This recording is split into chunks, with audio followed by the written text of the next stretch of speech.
Welcome to citizens pulse. నేను మీ రాజేష్.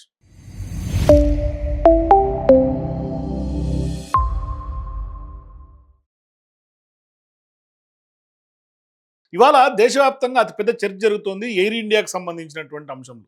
మరి నిజంగా ఇవాళ ఎయిర్ ఇండియాలో ప్రయాణం చేయటం ఆ యొక్క ప్రయాణికులకు ఎంత మేరకు సురక్షితంగా ఉంది అనే ఒక సీరియస్ కన్సర్న్ని రైజ్ చేస్తుంది.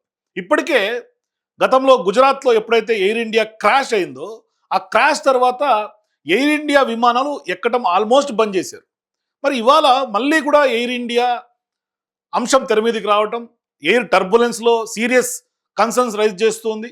అట్లాగే చాలామంది ఇవాళ ప్రయాణికులు ఒకసారిగా లైఫ్లో మర్చిపోలేనటువంటి ఒక చేదు జ్ఞాపకాలను ఆ ప్రయాణం మిగిల్చిందని చెప్పుకోవాలి. అసలు వాస్తవానికి ఇవాళ ఇక్కడ టెక్నికల్ ఎర్రర్గా దీన్ని చూడాలా, ఇవాళ పార్లమెంట్లో ప్రవేశపెట్టినటువంటి రిపోర్ట్లో కూడా చాలా కీలకమైనటువంటి అంశాలు, సీరియస్ క్వశ్చన్స్, కన్సర్న్స్ రైజ్ చేస్తుంది. సో అసలు వాస్తవానికి ఈ యొక్క ఎయిర్ ఇండియాలో అసలు ఏం జరుగుతోంది? దాదాపుగా ఇప్పుడు రీసెంట్గా నిన్న పుకెట్ నుంచి ఢిల్లీకి వచ్చినటువంటి ఎయిర్ ఇండియా విమానంలో 300 అడుగులు ఒక్కసారిగా పూర్తి స్థాయిలో గాల్లో ప్రయాణం చేస్తున్నటువంటి విమానం ఒక్కసారిగా కిందకు పడిపోయింది అంటే ఇది ఎంత సీరియస్ కన్సర్న్ రైజ్ చేస్తుందో అర్థం చేసుకోండి. మరి ఇది టెక్నికల్ ఫాల్ట్గా చూడాలా, లేదంటే సేఫ్టీ కన్సర్న్స్లో ఎయిర్ ఇండియా ఫెయిల్యూరా? ఇది చాలా క్రిటికల్ అంశం ఇది. ఎందుకంటే జాతీయ స్థాయిలో ప్రయాణికులకు సంబంధించినటువంటి సేఫ్టీ క్వశ్చన్ ఇది. ఒక్కసారిగా ఊహించుకోండి, దాదాపుగా 30,000 అడుగుల ఎత్తులో ఉన్నటువంటి విమానం ఒకసారిగా ప్రయాణం చేస్తున్నారు. 137 మంది ప్రయాణికులు అందులో ప్రయాణం చేస్తున్నారు. ల్యాండింగ్కి ఇంకొక 10 నిమిషాలు మాత్రమే సమయం ఉంది. అటువంటి సందర్భాల్లో అందరూ రిలాక్స్గా కూర్చున్నారు. కొంతమంది వాళ్ళు సహజంగా వాష్రూమ్లకు వెళ్ళే వాళ్ళు వాష్రూమ్లకు వెళ్తున్నారు. ఒక్కసారిగా ఎయిర్ హోస్టెస్ ప్రయాణికులకి కొంత అనౌన్స్మెంట్స్ ఇస్తోంది. అంతలోనే విమానం ఒక్కసారిగా ఒక కుదిపింది. అంటే మామూలుగా కుదిపితే పర్వాలేదు, ఎయిర్ టర్బులెన్స్ సహజంగా అన్ని ఫ్లైట్లలో ప్రతి ఎయిర్ జర్నీస్లో ఉంటుంది. కానీ 300 అడుగులకు ఒక్కసారిగా కిందికి అంత స్థాయిలో ఇట్లా దిగిపోయింది, ఇట్లా టిల్ట్ అయిపోయింది, విమానమే తిరగబడిపోయింది అని అంటే ఒక్కసారిగా ఊహించుకోండి. ప్రయాణికులు సీట్ల నుంచి ఎగిరి కిందికి పడిపోయారు, పైకి ఎగిరి ఆ టాప్లో కొట్టుకున్నారు, సీలింగులు గాల్లో ఎగిరిపడ్డాయి, క్యాబిన్ పైకప్పులు ఊడిపోయినాయి, దెబ్బతింది.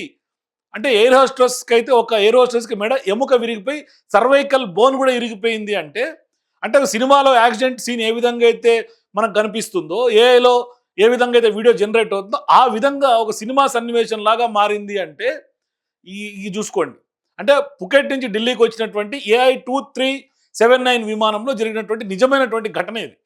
ఇక్కడ సోషల్ మీడియాలో అతిపెద్ద చర్చ జరుగుతుంది ఎయిర్ ఇండియా సేఫ్టీ కన్సర్న్స్ మీద. ఈ ప్రమాదం నిజంగా ప్రకృతి కారణంగా లేకుంటే ఎయిర్ టర్బులెన్స్ కారణంగా జరిగిందా, లేదంటే ఇప్పటికే ఎన్నో విమానాల్లో బయటపడుతున్నటువంటి ఎయిర్ ఇండియాలో మరీ ముఖ్యంగా భద్రతా లోపాల్లో ఇదొక భాగమా? మరి ఇది అటువంటి ఘటనలో ఇదేమన్నా మరొకట అనేది చాలా ఆలోచన చేయాల్సినటువంటి ప్రశ్న. సాధారణ ప్రయాణికుడికి ఒక చిన్న విషయం అనిపించవచ్చు, కానీ ఏవియేషన్ భాషలో చెప్పాలంటే క్రూజ్ లేదంటే డీసెంట్ సమయంలో ఒక్కసారిగా 300 అడుగులు వర్టికల్ డ్రాప్ అంటే విమానంలో ఉన్న ప్రతి ఒక్కరికి తీవ్రమైనటువంటి షాక్. అందుకే ఇవాళ దాదాపుగా 17 మంది గాయపడ్డారు ఈ ఘటనలో. 4 క్యాబిన్ క్రూ సిబ్బందే ఇవాళ ఆసుపత్రిలో చికిత్స పొందుతున్నారు. వాళ్ళు బతికి బట్టగట్టాం దేవుడా అని ఊపిరి పీల్చుకుంటున్నటువంటి పరిస్థితి. ఒకరికైతే సర్వైకల్ ఫ్రాక్చర్ దాకా దారితీసింది అంటే ఇంక పరిస్థితి ఎంత మేరకు దిగజారిపోయింది, ఎంత తీవ్రమైనటువంటి ఘటన అనేది మనకు అర్థమవుతుంది. ఒకసారి ఆ క్యాబిన్లో ఉన్నటువంటి ఈ క్యాబిన్లు ఈ విధంగా తయారవటం, విమానంకు ఉన్నటువంటి రెక్కలకు మీకు పెయింట్ లేచిపోయింది, క్యాబిన్లో ఇట్లా కొట్టుకున్నారంటే ఒకసారి అర్థం చేసుకోండి. నా బ్యాక్గ్రౌండ్లో కొన్ని విజువల్స్ కూడా మీకు చూపిస్తా చూడండి. ఇది చూడండి, ఇది ఎయిర్ ఇండియాకి సంబంధించినటువంటి విమానంలో జరిగినటువంటి ఘటన. చూడండి అన్ని ఎట్లా ఊడిపోయినాయి, పైన క్యాబిన్లు అన్నీ కూడా కిందికి ఆ డోర్లన్నీ ఊడి పడిపోయినాయి అంటే పరిస్థితి ఎంత తీవ్రత మనకు కనిపిస్తోంది, అంటే ఎంత మ్యాసిఫైగా జరిగిందో మనకు అర్థమవుతుంది. మరి దీన్ని టెక్నికల్ ఎర్రర్ అని ఎట్లా మనం దీన్ని పరిగణలో తీసుకుంటాం? మరి ఇక్కడ పైలట్ల ఫాల్ట్ ఏమైనా జరిగిందా? ఎయిర్ టర్బులెన్స్ సహజంగా వస్తుంటుంది, ఇంత తీవ్రమైనటువంటి ఎయిర్ టర్బులెన్స్ ఏమన్నా ఇక్కడ ఈ విమానం ఫేస్ చేసిందా, లేదంటే ఎయిర్ ఇండియా సహజంగానే ఉన్నట్టుగా వాళ్ళ మీద ఉన్నటువంటి ఆరోపణలు బేస్ చేసుకుని ఇదేమన్నా మెయింటెనెన్స్లో లోపంగా దీన్ని చూడాలా? అంటే ఎయిర్ ఇండియా దీనికి చెప్పినటువంటి ప్రధాన కారణం ఏంటంటే ట్రాన్సిస్ టెక్నికల్ ఫాల్ట్ అని పదాన్ని ఉపయోగించింది. అంటే కొద్దిసేపు వచ్చినటువంటి సాంకేతిక లోపంగా చెప్తోంది ఎయిర్ ఇండియా. తర్వాత సిస్టమ్ మళ్ళీ సాధారణంగా పనిచేసిందనే వివరణ కూడా ఎయిర్ ఇండియా ఇస్తోంది. కానీ ఇక్కడే ఇప్పుడు ఎయిర్ ఇండియానే ఆ స్టేట్మెంట్ ద్వారా ఇరుక్కున్నట్టయింది, ఇక్కడి నుంచి వివాదం స్టార్ట్ అయింది. మరి ఆ ఉదయం ఏం జరిగింది? AI 2379 విమానం, ఎయిర్ బస్ A320 విమానం పుకెట్ నుంచి తెల్లవారుజామున బయలుదేరింది. విమానంలో దాదాపుగా 134 మంది ప్రయాణికులు ఉన్నారు. దాదాపుగా గంటన్నర పాటు ప్రయాణం.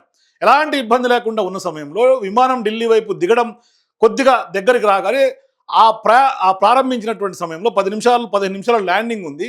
ఒక్కసారిగా విమానం బలంగా ఊగిపోయింది. అంతటితో ఆగిపోలేదు. దాదాపుగా 300 అడుగులు క్షణాలు కిందికి దిగజారిపోయింది. సో అందులో ప్రయాణం చేసినటువంటి ప్రయాణికులు చెప్తున్నటువంటి మాటల ప్రకారం విమానం ఒక్కసారిగా బలంగా ఒకవైపుకి వంగిపోయింది అంట. అంటే ఇట్లా టిల్ట్ అయిపోయింది. అంటే విమానం అంత స్థాయిలో ఆ ప్రెషర్కి విండ్ ప్రెషర్కి ఎయిర్ ప్రెషర్కి టర్బులెన్స్లో గురైంది అంటే ఒకసారి ఆలోచన చేసుకోండి. దాదాపుగా 2 నుంచి 3 నిమిషాల పాటు ఇదే పరిస్థితి కొనసాగిందని కూడా వాళ్ళు స్పష్టంగా చెప్తున్నారు. మరి ఆ కొన్ని నిమిషాలే ఇవాళ విమానంలో ఉన్నటువంటి వాళ్ళకి జీవితాంతం మర్చిపోలేనటువంటి చేదు అనుభవాల్ని మిగిల్చింది. మరి ఇవాళ దీని మీద ఎయిర్ ఇండియా ఏమంటోంది? అది అధికారిక ప్రకటనలో ఎయిర్ ఇండియా సంస్థ విమాన ప్రయాణం మధ్యలో స్వల్పకాలిక టర్బులెన్స్ కారణము టెక్నికల్ రీజన్స్ కొద్దిసేపు ఎత్తులో మార్పు వచ్చింది అని కూడా చెప్తున్నారు. అలాగే తీవ్రమైనటువంటి గాలులు పెద్దగా లేవని ప్రభావితమైనటువంటి ప్రయాణికులకు సహాయం కూడా అందిస్తున్నాము అని డీజీసీఏ దర్యాప్తుకు పూర్తిగా సహకరిస్తామని కూడా ఎయిర్ ఇండియా చెప్తోంది. సో ఇక్కడే అసలైనటువంటి ప్రశ్న, ఎయిర్ ఇండియాలో ప్రయాణం ఎంతవరకు సేఫ్టీ అన్న ప్రశ్న మనందరికీ కూడా రైజ్ అవుతుంది. అసలు ఇప్పుడు అందరూ కూడా టర్బులెన్స్ అంటారు. అసలు క్లియర్ ఎయిర్ టర్బులెన్స్ అంటే ఏంటి? సాధారణంగా మనం టర్బులెన్స్ అంటే మేఘాలు, వర్షం, తుఫాను అని అనుకుంటాం. కానీ ఆ ఘటనలో ప్రస్తావనలోకి వచ్చినట్టుగా టర్బులెన్స్ అంటే క్లియర్ ఎయిర్ టర్బులెన్స్ అంటే ఇది అత్యంత ప్రమాదకరమైనటువంటి టర్బులెన్స్లో ఒకటి. ఎందుకు అంటే ఇది మేఘాలు లేని ఆకాశంలో కూడా సంభవించే అవకాశాలు కూడా ఉంటాయని ఎక్స్పర్ట్స్ చెప్తూ ఉన్నారు. రాడార్లలో చాలాసార్లు కనిపించదు. పైలట్లకు ముందస్తు హెచ్చరికలు కూడా ఎటువంటి అవకాశాలు లేకుండా చాలా అరుదుగా తక్కువగా వస్తూ ఉంటుంది. సాధారణంగా 30,000 నుంచి 40,000 అడుగుల ఎత్తులో ప్రయాణం చేసేటప్పుడు జెట్ స్ట్రీమ్ సమీపంలో గాలి వేగాల్లో ఒక్కసారిగా వచ్చే మార్పుల వల్ల ఇది ఏర్పడుతుంది అని తెలుస్తోంది. చాలా సందర్భాల్లో ప్రయాణికులకు చిన్న అసౌకర్యం మాత్రమే జస్ట్ ఒక కుదుపులాగా వచ్చిపోతుంది. కానీ కొన్ని సందర్భాల్లో తాజాగా జరిగినటువంటి ఢిల్లీ ఎయిర్ ఇండియా ఘటన లాంటివి జరిగినట్టుగా విమానం ఒక్కసారిగా ఎత్తు కోల్పోయేంత తీవ్రత కూడా ఉండవచ్చు. ఇటువంటి ఘటనలు అంతర్జాతీయంగా కూడా ఉన్నాయి. ప్రపంచవ్యాప్తంగా ఇటువంటి ఘటనలు ఈ మధ్యకాలంలో పెరుగుతుంది అనేది కూడా తెలుస్తోంది. అంటే కేవలం మన ఇండియా సమస్య కాదు. కొన్ని ఏళ్లుగా ప్రపంచవ్యాప్తంగా విమానయాన నిపుణులు కూడా ఒకే విషయం చెప్తున్నారు. ఏంటంటే క్లైమేట్లో వచ్చే చేంజెస్ వల్ల వాతావరణంలో గాలి ప్రవాహాల స్వభావం మారుతోంది. కాబట్టి వాతావరణం చేంజెస్ వస్తుంది. కాబట్టి క్లియర్ ఎయిర్ టర్బులెన్స్ ఘటనలు కొంత క్రమంగా పెరుగుతున్నాయి అనేది కూడా ఇవాళ పరిశోధకులు సూచిస్తూ ఉన్నారు. 2024లో సింగపూర్లో ఎయిర్లైన్స్కు చెందినటువంటి ఒక విమానం తీవ్రమైనటువంటి టర్బులెన్స్ చిక్కుకొని ఒక ప్రయాణికుడు చనిపోయినటువంటి ఘటన కూడా ఉంది. అనేక మంది ఆ ఇన్సిడెంట్లో గాయపడినటువంటి సందర్భాలు కూడా ఉన్నాయి.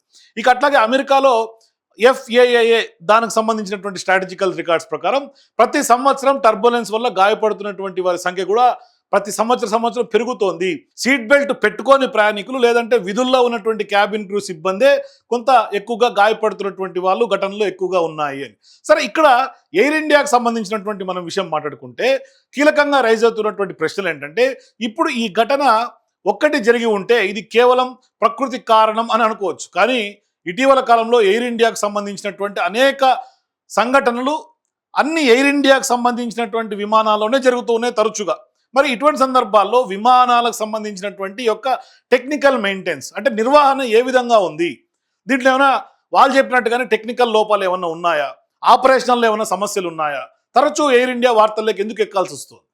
పార్లమెంట్లో ఇప్పుడు DGCA ఒక రిపోర్టు సమర్పించింది. ఆ రిపోర్ట్ సంబంధించి ఒకసారి మనం చూసుకుంటే ఇందులో ఎయిర్ ఇండియాలో గణనీయంగా సాంకేతిక లోపాల నమోదు పైన కూడా ఇప్పుడు చర్చ స్టార్ట్ అయింది. అంటే ఎవ్రీ టైం ఎయిర్ ఇండియానే ఎందుకు? ఇక్కడ నిపుణులు చెప్తున్నటువంటి మాటలు ఏంటంటే, మనకు అంతర్జాతీయ స్థాయిలో జాతీయ స్థాయిలో కొన్ని ఛానల్స్లో మాట్లాడుతున్నటువంటి వక్తలు కూడా మాజీ ఏవియేషన్ నిపుణులు CS రాంధావా లాంటి వాళ్ళు చెప్తున్నటువంటి వివరాలు కూడా చూస్తే ఖచ్చితంగా ఇవాళ ఎయిర్ ఇండియాకు సంబంధించినటువంటి వ్యవహారం ఇది ఒక టెక్నికల్ ఫాల్ట్ కాదు. మాన్సూన్ సమయంలో ఏర్పడే సివియర్ కన్సీవ్ టర్బులెన్స్ వల్ల జరిగి ఉండే అవకాశం ఎక్కువగా ఉంటుంది అని నిపుణులు చెప్తా ఉన్నారు. అంటే పైలట్కు ముందే వాతావరణ సమాచారం అందుతుందని, వెదర్ రాడార్ కానీ అట్లాగే మేటార్ రిపోర్ట్స్ కానీ ATC సమాచారం ఇవన్నీ ఆధారితంగా ప్రమాదకరమైనటువంటి ప్రాంతాలను ముందుగానే గుర్తించే అవకాశం కూడా ఉంటుందని కూడా ఆయన చెప్తూ ఉన్నారు. అలాంటి పరిస్థితుల్లో సీట్ బెల్ట్ సైన్ వెంటనే ఆన్ చేయాలని, అంటే ప్యాసింజర్ సేఫ్టీ రిలేటెడ్గా, అట్లాగే క్యాబిన్ సర్వీసులు నిలిపివేయాలని, క్రూను వెంటనే సీట్లలో కూర్చొని అనౌన్స్మెంట్స్ చేయాలి. ఇవన్నీ కూడా ముందుగానే పైలట్స్ కొంత గ్రహించాలి. వాళ్ళు ముందుగానే ఎక్స్పెక్ట్ చేయాలి ఏం జరుగుతోంది అనేది కూడా. ఇది అధికారికంగా ఏమి నిర్ధారణ కాకపోయినా ఖచ్చితంగా వాళ్ళ విశ్లేషణలు చూస్తే మాత్రం ఖచ్చితంగా ఇది పైలట్స్ లోపాలు కూడా ఉన్నాయి, టెక్నికల్ లోపాలు కూడా ఉన్నాయని కూడా తెలుస్తోంది. అంటే ఇప్పుడు ఫైనల్గా డీజీసీఏ దర్యాప్తు ప్రారంభించింది కాబట్టి బ్లాక్ బాక్స్లో కాక్పిట్ రికార్డ్స్, పైలట్లు మాట్లాడుకున్నటువంటి సంభాషణ ఇవన్నీ కూడా తెర మీదకి వచ్చే అవకాశాలు ఉంటాయి. అంటే ఇది చాలా సీరియస్ కన్సర్న్స్ రైజ్ అవుతుంది. ఒకసారి పార్లమెంట్లో ఇచ్చినటువంటి రిపోర్ట్ ఒకసారి మనం చూస్తే ఇది చూడండి. ఇది సిగ్నిఫికెంట్గా డిఫెక్ట్స్ ఫ్లైట్స్లో గత 3 ఏళ్లుగా జరిగినటువంటి డేటా. ఈ డేటా పార్లమెంట్లో డీజీసీఏ పెట్టినటువంటి నేపథ్యంలో 2023, 2024, 2025, 26 ఇట్లా గడిచినటువంటి 4 ఏళ్లలో గణనీయంగా చూస్తే ఎయిర్ ఇండియా టాప్లో కనిపిస్తుంది. ఎయిర్ ఇండియాలో డొమెస్టిక్ సెక్టార్లో 119, ఇంటర్నేషనల్ సెక్టార్లో 48 సిగ్నిఫికెంట్ డిఫెక్ట్స్ 2023లో బయటపడ్డాయి. ఇక మిగతా అన్ని ఫ్లైట్స్ కంటే స్టార్ ఎయిర్ కానీ, ఇండిగో కానీ, ఇండిగో కూడా దీంట్లో సగమే, ఎయిర్ ఇండియాలో సగం మాత్రమే డొమెస్టిక్. యాక్చువల్గా డొమెస్టిక్ రంగంలో ఎయిర్ ఇండియా ఎక్కువగా విమానాలు నడుపుతాయి. కేవలం 67 మాత్రమే సిగ్నిఫికెంట్ డిఫెక్ట్స్ ఉన్నాయి. ఇంటర్నేషనల్ లెవెల్లో 3 ఉన్నాయి. అంటే ఇండిగో కొంత తక్కువగా కనిపిస్తోంది. అంటే ఇక్కడే అసలైనటువంటి క్వశ్చన్ ఏంటంటే వీళ్ళు అసలు మెయింటెనెన్స్ చేస్తున్నారు ఆ ఫ్లైట్స్ని, మరి టెక్నికల్ ఎర్రర్స్ ఎందుకు వస్తున్నాయి తరచు ఎయిర్ ఇండియాలోనే అంటే చూడండి 2024లో 197 ఘటనలు జరిగినాయి, అది కూడా డొమెస్టిక్లో. ఇంటర్నేషనల్లో 36. ఇండిగో చూడండి దానిలో సగం కూడా లేవు. ఇంటర్నేషనల్ 2, డొమెస్టిక్లో 75. ఇక సరే, ఇక రిమైనింగ్ మనం పక్కన పెడదాం. ఎయిర్ ఇండియానే కీలకం. 2025లో ఎయిర్ ఇండియా 313, ఇండిగో 86. ఇక్కడ చూడండి 85 ఇంటర్నేషనల్ లెవెల్లో ఎయిర్ ఇండియా, 6 మాత్రమే ఇంటర్నేషనల్. అంటే డిఫెక్ట్స్ సంఖ్య చూసుకోండి. అట్లాగే 2026 అప్ టు జూన్ వరకు, అంటే గత నెల వరకు ఇక్కడ ఎయిర్ ఇండియా 36 కనిపిస్తుంది డొమెస్టిక్గా, ఇంటర్నేషనల్గా 10 కనిపిస్తోంది. ఇక్కడ ఇంటర్నేషనల్ ఒకటే. అంటే ఆ క్వాలిటీ ఆఫ్ ప్రయాణం ఇవ్వటంలో ఇండిగో కంటే ఎయిర్ ఇండియా చాలా దిగజారిపోయింది, గ్రాఫ్ పడిపోతుంది. ఎయిర్ ఇండియా అంటేనే ఇవాళ ప్రయాణం చేయాలంటే ఒక రకమైనటువంటి భయం కలుగుతుంది ప్రజల్లో. ప్రయాణికులంతా కూడా బెంబేలెత్తిపోతుంది. అసలు ఎయిర్ ఇండియా ప్రయాణం అంటేనే అసలు వాళ్ళు టికెట్లు బుక్ చేసుకునే పరిస్థితి లేదు. మరి ఇదొక్క ఘటనే కాదు, ఇటువంటి ఘటనలన్నీ కూడా చూసిన తర్వాత పెద్ద ప్రశ్నలు తలెత్తా ఉన్నాయి. మరి ఈ సంఘటన ఒక ప్రమాదకరంగా చూసి ప్రమాదంలాగా మర్చిపోవాలా, లేదు అంటే ఖచ్చితంగా వరుసగా వస్తున్నటువంటి ఘటనలో భాగంగా దీన్ని చూడాలి. ఎందుకంటే డీజీసీఏ పార్లమెంట్కి ఇచ్చినటువంటి వివరాల ప్రకారం 2026 జూన్ వరకు ఎయిర్ ఇండియాలో 36 domestic significant defects, 10 international defects, అంటే మొత్తం 46 ప్రధానమైనటువంటి ఘటనలు కేవలం 2026లోనే నమోదైనాయి. అంటే 2025 ఇవన్నీ చూసుకుంటే 300కు పైగా లోపాలు కేవలం ఎయిర్ ఇండియా విమానాల్లోనే నమోదైనట్లుగా కూడా ఇవాళ పార్లమెంట్కి అధికారికంగా ఇచ్చినటువంటి సమాచారం. మరి ఆ యొక్క ఫిగర్స్ చూస్తూ ఉంటే సిస్టంలో టెక్నికల్గా మెయింటెనెన్స్ పరంగా నిర్మాణాత్మకమైనటువంటి సమస్య ఎయిర్ ఇండియాలో ఉంది. టాటా గ్రూప్ తీసుకున్న తర్వాత కూడా ఇటువంటి అంశాలు ఎందుకు తెర మీదకి వస్తూ ఉన్నాయి? సో అసలు టాటా టేక్ ఓవర్ తర్వాత ఏమైంది? 2022లో దాదాపుగా 69 సంవత్సరాల తర్వాత ఎయిర్ ఇండియా మళ్ళీ టాటా గ్రూప్ చేతుల్లోకి వచ్చేసింది. అందరూ అనుకున్నారు ఒక ప్రపంచ స్థాయిలో ఎయిర్లైన్స్గా మారిపోతుందని, టాటా వాళ్ళు అద్భుతాలు సృష్టిస్తారని. కానీ 1000 కోట్ల పెట్టుబడులు, 470 కొత్త విమానాల ఆర్డర్లు, తర్వాత కూడా మళ్ళీ భారీ ఆర్డర్లు ఇచ్చారు. కొత్త బ్రాండింగ్ అయింది, కొత్త యూనిఫామ్లు, కొత్త లాంజ్లు, కొత్త డిజిటల్ సిస్టమ్స్ అన్నీ వచ్చాయి. కానీ ప్రజలు అడుగుతున్నటువంటి సేఫ్టీ మాత్రం లోపభూయిష్టంగానే కొనసాగుతుంది. కానీ ఎక్కడ కూడా అది రెక్టిఫై అయినట్టు కనిపించట్లేదు. అంటే ప్రపంచవ్యాప్తంగా టర్బులెన్స్ ఎందుకు పెరుగుతోంది అనేది అది ఏవియేషన్ నిపుణులు లేకుంటే క్లైమేట్ చేంజెస్ ఇది కారణాలు చెప్తున్నారు, అది సెకండరీ. కానీ ప్రధానంగా మెయింటెనెన్స్, టెక్నికల్ ఇష్యూస్ ఇవి రెక్టిఫై చేసుకోవాల్సినటువంటి అవసరం ఉంది. కేవలం ఏదో రంగులు మార్చుకొని పెయింట్లు మార్చుకోవటం, ప్రచార ఆర్భాటాలు, లేకుంటే ఇంకేదన్నా బ్రాండింగ్ చేంజ్ చేసుకోవటం కాదు. ఆ వ్యవస్థలో మారాల్సినటువంటి అవసరం ఉంది. సో ఇప్పుడు ఫైనల్గా ఎయిర్ ఇండియా ఘటనలో మాత్రం టెక్నికల్ ఫాల్టా, లేదంటే కనుక కేవలం చాలా సివియర్గా ఏర్పడినటువంటి టర్బులెన్స్ అని. సో ఈ రెండు కలిపినటువంటి ఘటనగానే ఇది చూడాలా, లేదంటే కనుక ఇప్పుడు ఎయిర్ ఇండియా ఇచ్చినటువంటి రిపోర్ట్ ప్రకారం టెక్నికల్ ఫాల్ట్గా దీన్ని చూడాల్సినటువంటి అవసరం ఉందా? సో ఇదంతా తెలియాలంటే ఖచ్చితంగా డీజీసీఏ పూర్తిగా ఎంక్వైరీ రిపోర్ట్ అయితే రావాల్సినటువంటి అవసరం ఉంది. కానీ ఒక్క విషయం మాత్రం చాలా స్పష్టంగా కనిపిస్తుంది ఈ మొత్తం వ్యవహారంలో.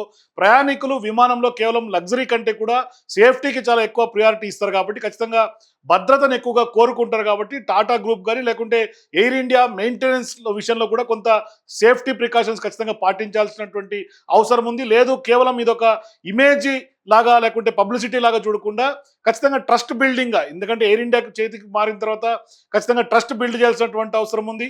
మరోవైపు ఇప్పుడు ఎయిర్ ఇండియాకి కూడా టాటా కంపెనీ వాళ్ళు తీసుకున్న తర్వాత ఇప్పుడు దీన్ని లీడ్ చేయడం కూడా అతిపెద్ద సవాలుగా మారుతుంది. కాబట్టి కేవలం కొత్త విమానాలు కొనటం కాదు, లేదంటే కనుక ఖచ్చితంగా ప్రతి ఒక్క ప్రయాణికులకు కూడా ఒక నేను ఈ యొక్క ప్రయాణం ఎయిర్ ఇండియాలో ప్రయాణం చేసి సురక్షితంగా ల్యాండ్ అవుతాను అని ఖచ్చితంగా ఇవాళ అటువంటి నమ్మకాన్ని తిరిగి తీసుకురావాల్సినటువంటి సందర్భం ఖచ్చితంగా ఉంది ఎయిర్ ఇండియా విషయంలో. కాబట్టి ఖచ్చితంగా ప్రయాణికులు కూడా చాలా జాగ్రత్తగా ఎయిర్ ఇండియా విమానాల్ని ఎక్కాల్సినటువంటి అవసరం కూడా ఉంది.